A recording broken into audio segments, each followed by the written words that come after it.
Tapin natin ang Assistant Secretary for Road Transport and Non-Infrastructure ng Department of Transportation, si Asek Jojo Reyes. Kaugnay niyan. Asek Jojo, magandang umaga po. Doris at Robert sa Tandem ng Bayan. Good morning, sir.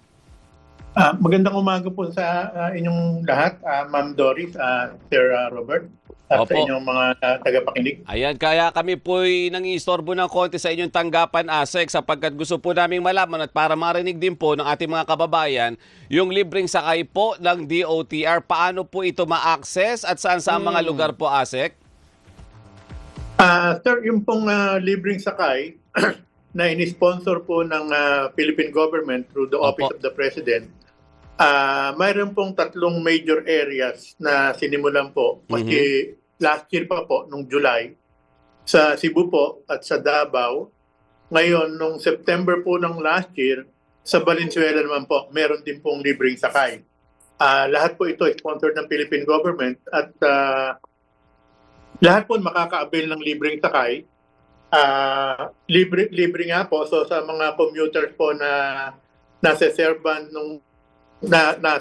ng mga identified routes, halimbawa po sa Cebu, sa Orhelio Park Mall, Talisay City, hanggang sa Cebu City, IT Park Cebu City, hanggang Corso Mall po.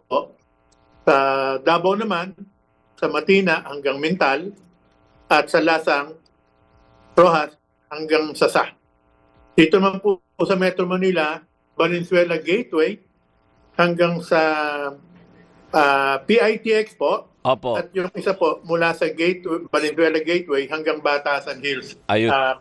Opo. complex po. Asek, paano po malalaman ng mga commuter natin? So, doon sa harapan ng sasakyan, nakasulat talaga, libreng Libreng sakay. sakay, Tapos oo. wala nang ipe-present na kahit ano. Tama po ba?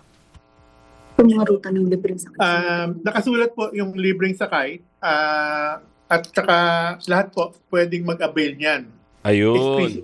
Especially sa mga estudyante, senior citizens at PWD po. Opo. Hanggang anong oras po yung libreng sakay?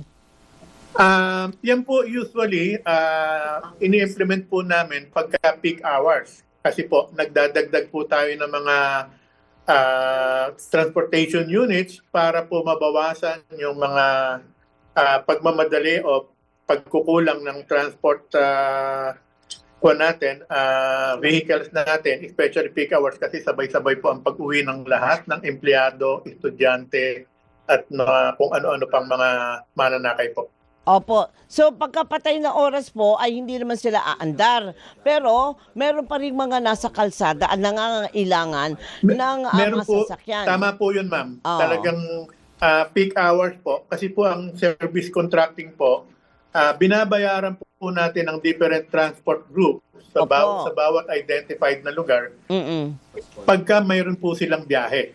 At namomonitor po natin yan through GPS. Binibilang po natin ang milyahe nila. Opo. At ayon po sa milyahe tinakbo ng mga jeep o ng mga bus, yun po ang binabayaran ng gobyerno mo, Ayun. Ma'am Doris. Ayan, Okay. sige. Panghuli na lang, Asek Jojo, magdadagdag pa ba tayo ng mga libreng sakay para po mas maraming makater? Opo, sir. Magdadagdag pa po tayo. Sa ngayon po, Ayun. meron pa po tayong pondo, pero kung maubusan po yung dadagdag natin sa ibang lugar, depende na po sa funding na available po, sir. Ayun, Okay. sige po. Asek, maraming Sana may salamat pondo. po. Oo. Oo, sana. Para mas maraming makalibre. Importante Correct. rin yan eh. Salamat po, Maraming Asek salamat Jojo. din po, sir, sa pagkakataon. Thank you. Salamat Thank you Ma'am, po. Ma'am Doris. Salamat. Thank you po. Si Asek Jojo Reyes, Assistant Secretary for Road Transport and Non-Infrastructure ng DOTR.